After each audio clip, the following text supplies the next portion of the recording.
Okay, so I've got a video, or I've got a project in mind that I'm going to need a different kind of fly cutter than what I currently have.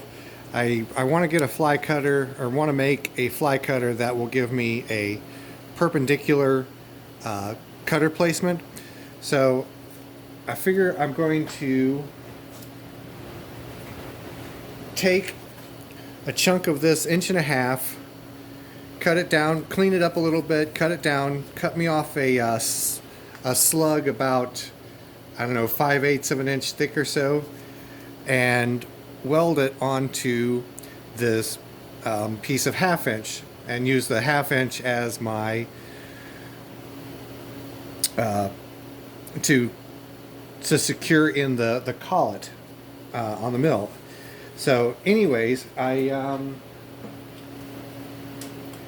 figure I'll kind of bring you guys along a little bit off and on here as I work my way through this project. I haven't entirely decided how I'm going to clamp it yet, if I'm just going to use set screws or if I'm going to go a little different route. But anyways, I'll get it chucked up in the lathe here. And one of the things I realized with having this clapped out lathe is I can easily justify doing welding type projects or grinding type projects on this lathe without having to, be overly concerned about the welfare of the machine itself. So anyways, I'm gonna get this chucked up here, and I'm probably going to pause the video. And I mean, there's no sense in bringing you guys along for some boring lathe work that's going to be stupid slow, because, well, I'm still not that familiar with this lathe. But once I've got my slug cut down and the pieces cleaned up a little bit better, I'll bring you guys back for getting this thing fitted up for welding, and then we'll go from there and see if I can make it all the way through the project in one video here. Okay, well, now you can see that I still got the piece of material in the chuck here, and or the 1.5 inch, or what was 1.5 inch material in the chuck, and I've got my 1/2 inch piece chucked up in the tailstock. So I'm going to get a few decent tack welds on this thing real quick, and then I'll pull it out and finish welding it up over at the vise off camera and whatnot. But I figured I would kind of give you guys an idea of what I'm getting into here. And yes, even though the lathe is reasonably clapped out, I still don't want to cause undue harm to it. That's why I've got all this protection, all my welding blankets and whatnot out on it. And I'm still going to add a little bit more here in other places that I don't think you'll even be able to see.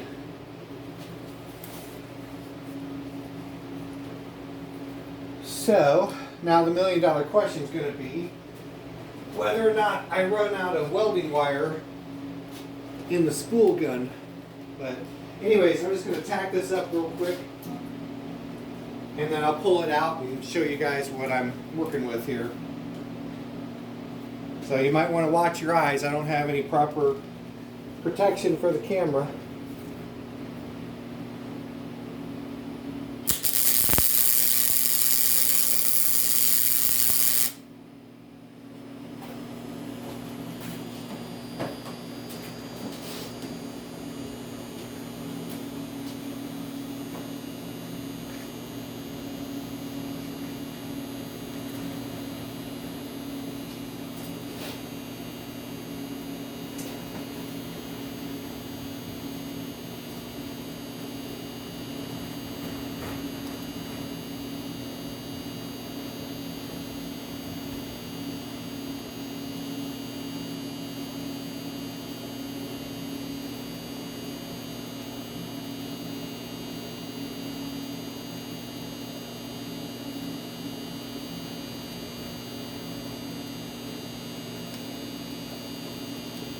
Alright. Oh, shit.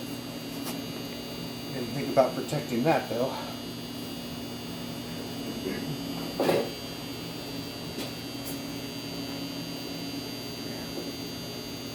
Okay, more better. One more time.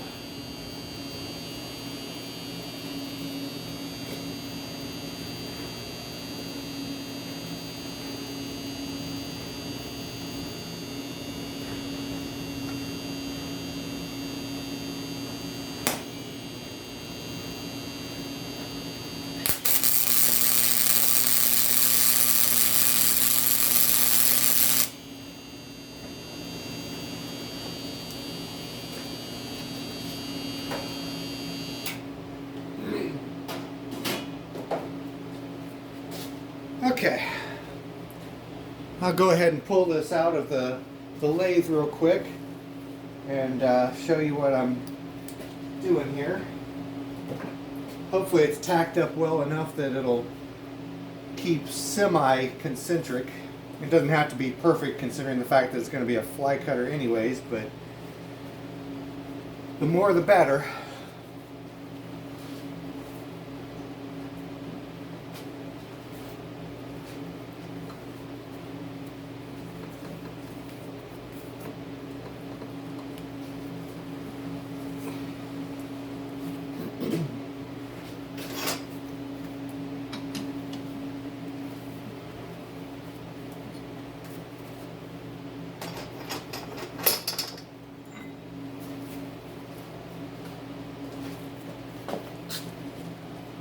Okay, so I haven't separated this from the main body yet. I figured this would give me a little bit of a strategic advantage, so I'm going to go ahead and finish welding the shank to the main body of this. I'm going to do that off camera, let it cool down for a while, and then I'll go ahead and cut the main body off and chuck it up in the lathe and clean up the cut face a little bit and clean up this end a little bit also. So anyways, I'll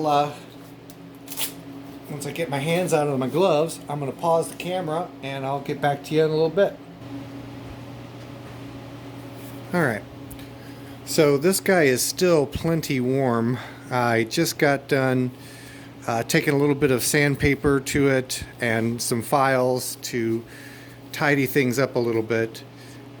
It's not going to be beautiful by any stretch of the imagination, but I wasn't shooting for beautiful, I'm shooting for functional. So the little trick of using the chuck, or the holding this part of the material in the 3-jaw chuck and then holding this with the tailstock drill chuck, did not work out quite as well as I'd hoped. It is definitely a little bit eccentric, but again, it's a fly cutter, so it's not really going to be that big of an issue, I don't think, in that regard. So anyways, it's still pretty warm, so I'm going to mark off about 5/8 or so of this, and I'm going to get it cut off on the bandsaw, and then I'm going to bring it back over here and I'm going to chuck it up on the shank of this thing and then clean up that face and probably clean up this,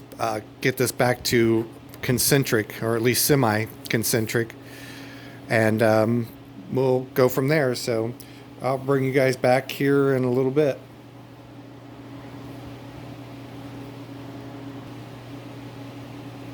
Alrighty, so I've got it cut off now, and I swear it's warmer now than after letting it cool down a little bit from welding, but at any rate, ooh, damn, that is, yeah, a little too warm. Anyways, 0.61, 0.65, so that should be a good size for me to get it chucked up in the lathe here and clean up the face of this thing a little bit. So I'll let you guys kind of tag along for that. It shouldn't take me too long at this point, I don't think, to get it faced off. and then I'll pause the camera again and go on to start setting up for the next process.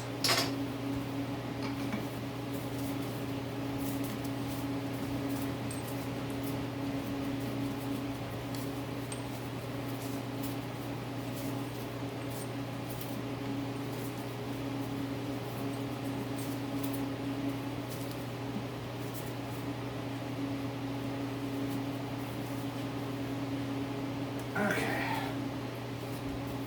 Let's see what we can do here.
Need a little bit more.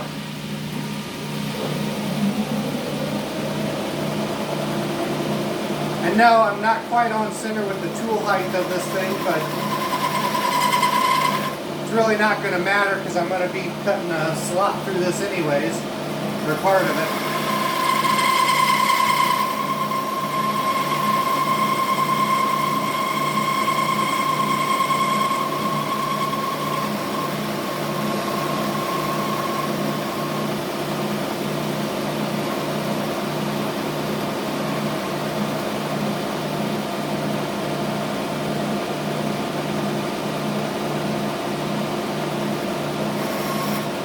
Alright, since I got it checked up, I'm going to take some out with the outside diameter. Help clean that up a little bit more again.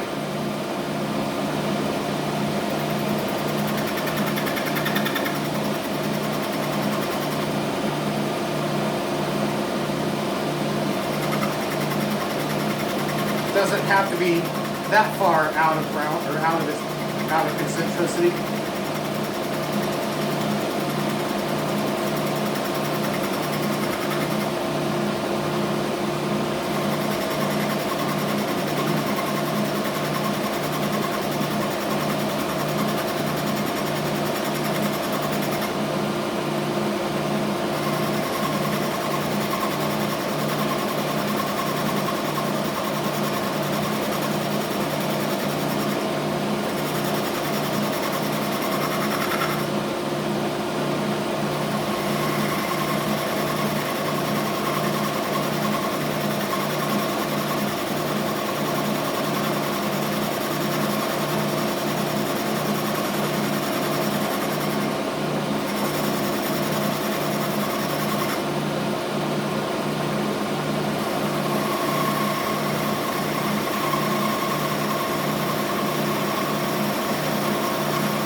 Okay, I can live with that.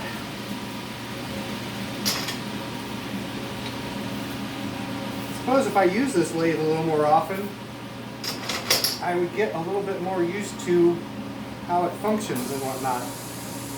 Ooh, still hot.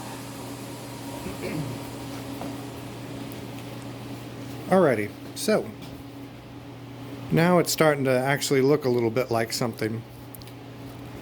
So, anyways, it's warm. Ow, damn, it's warm. Anyways, I'll get the little tip off of it here in a later process, since I'll be. Let me get some pliers.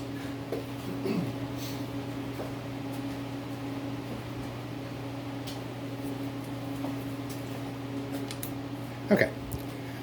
Since I'm going to be cutting or machining a slot in this for 1/4 inch or 6mm high-speed steel, I'm going to be eliminating some of that, and I'll just touch the last little bit of it up with the end mill that I wind up using. So anyways, I think this is probably a pretty good stopping point for part 1 on the video, and I'll bring you guys back later on today for hopefully the better part 2, working with this on the mill.